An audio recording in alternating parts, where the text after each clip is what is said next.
you're going to start most of the what you learn in this algebra section of Math 10 is to deal with factoring of polynomials. Okay? It would help if we started to think back about what the word factoring means in the first place. All right? We want to get to being able to factor polynomials. It's going to take a few sections. So this is just starting and looking at common factors. When we've done some factoring already this year. You factored numbers like here's number 432 and you started making factor trees and everything. We're going to do the same thing, only we're going to do it for polynomials. Right? So we're going to start, let's do a simple number here, like 15. 15, you could break it apart into factors, right? What factors does it have? 3 times 5. A lot of the questions you do up till now might say simplify, and you're taking like two things and multiplying together to make a single thing. The instructions are not going to say the opposite of that now. Complicate. Make it more complicated. But that's kind of what you're doing, right? You're taking a single number and you're breaking it apart into two numbers. That's factoring. That's what factoring is. Rather than taking two separate numbers and multiplying them together. We've started to do this with polynomials. We've done things like, in grade 9 you did things like 3x, take that and multiply it by x minus 3, right? That's taking two different things. It's actually taking three different things. But multiplying those together, and what do you get? When you multiply those together, when you take this and you multiply it by this, what do you get? You get 3x times x, which is what? 3x squared, and you get 3x times minus 3, which is minus 9x. The problem why people find this a lot easier is because it's pretty clear that there's two numbers there, but there's only one here. The problem here is it's hard to see that this is two different things up here. It's this multiplied by this. And in the end, you get a single thing. I know this looks like two different things, but there's no multiplication. It's not two different things multiplied, right? We can say that this polynomial here is equal to these two other polynomials multiplied by each other. That's what factoring is. Factoring would be going this direction. Multiplying is going this direction. If I give you the two separate things and say multiply it, you're going down like that. If I give you a polynomial and say break it apart into two factors, it's going to be harder at first. Just like this was harder at first than this. You learned this in grade 1 or 2, multiplying, or 3 or something like that. You learned factoring later on. You first started to learn how to multiply this in grade 9, and now it's in grade 10 that you're going to start to learn how to factor. So let's start with some really simple ones, and you can think about what you're doing here. Okay? If I gave you a polynomial like this, 2x minus 8. I want you to be able to break it apart into two other things that I could multiply to get this as an answer. What question could I write that has that as an answer? I'm going to pause this for a second. Okay. Time's up. Only 5 seconds to the video at home, but this is the difference. Okay? Before, what we were doing was I gave you the two things, or whatever, however many things on the outside of the rectangle, and you told me what was inside the rectangle. Here what I'm saying is we have 2x and minus 8. And I'm asking you, what's on the outside of the rectangle? Already you can hopefully see, if this has two pieces here, the only way I can do it is to have a thing that has two terms by something that has one term, right? Does that make sense? That's the only way to get two terms here, unless I could combine some terms together, like unless I had 4 and some of them combined together to disappear. What could I put on the outside here that would multiply to give me that as the answer?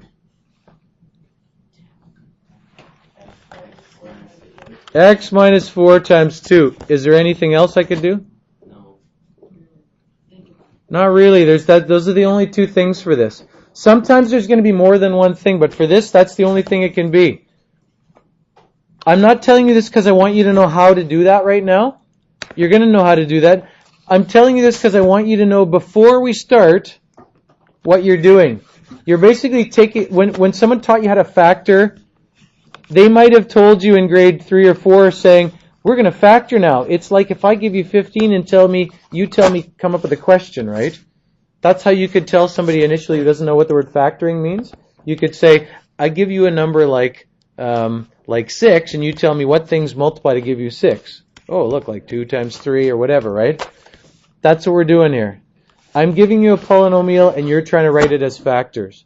There's several sections to it because there's going to be a bunch of different things that we're going to deal with.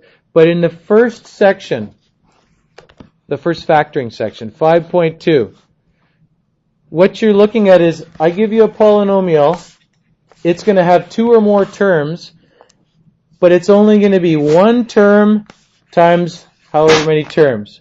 So if we do something like let's do x to the third plus 2x squared minus 5x, I want you to tell me what it could be here.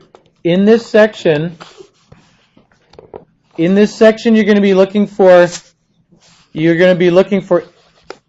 do those terms all have something in common? The title of this section is Common Factors, and you're going to be looking, do those things have something in common? These two terms up here had something in common. What did they have in common? They could both be divided by 2. That's why 2 is over here. This is actually called the greatest common factor for this polynomial. 2 is the greatest common factor. For this polynomial, what could you divide them all by? This is a 1 here. This is a 2. This is a 5. Is there a number that you can divide all those numbers by? 1 is the biggest thing. Saying something has a greatest common factor of 1 is saying they don't have anything worthwhile knowing, right? 1 is not worthwhile knowing, okay? That it's the greatest common factor. But they do have something in common. You can divide them all by other than 1. What do they all have? If I was going to divide it by something, what do they all have in common? This is like x times x times x.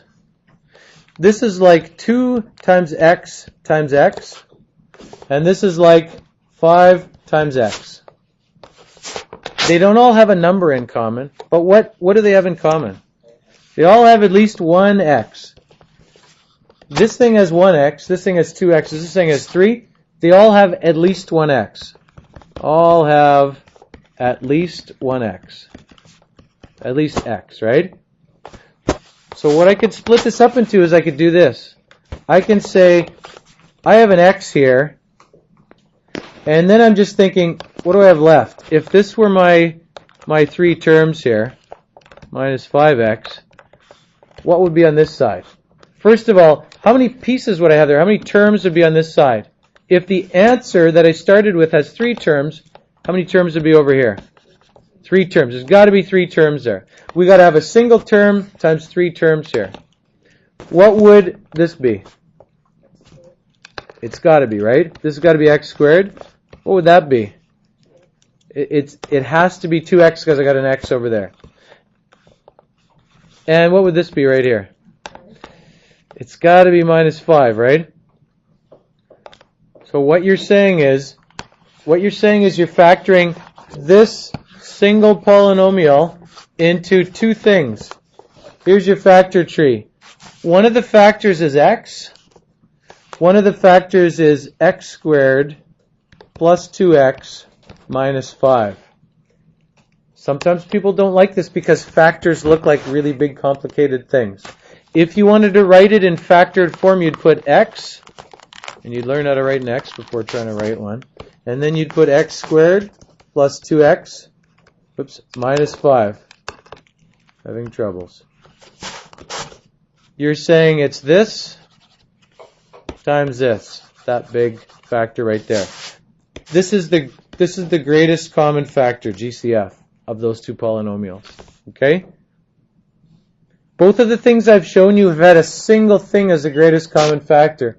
but you're going to do some where it's got the greatest common factor might be lots of different things. It might be 2x squared or something like that, right? You might have something where they have more than just a single thing in common. We are going to spend today, you only have about 15 minutes today, and next class working on this section. When I tell you that, I'm telling you that's at minimum where you have to be. After today, at minimum, you absolutely have to be finished 5.1 and started on 5.2. Okay? After next time, I'm going to say you have to be finished 5.2. I'm giving you some responsibility. Some of you are going to do well at that. Some of you are not going to do well at that. That's what I've been saying all year, right? At the end of next class, got to be finished that. So start on it today. Okay? Can you get going on that right now, please? Or continue on that if you're already working on that?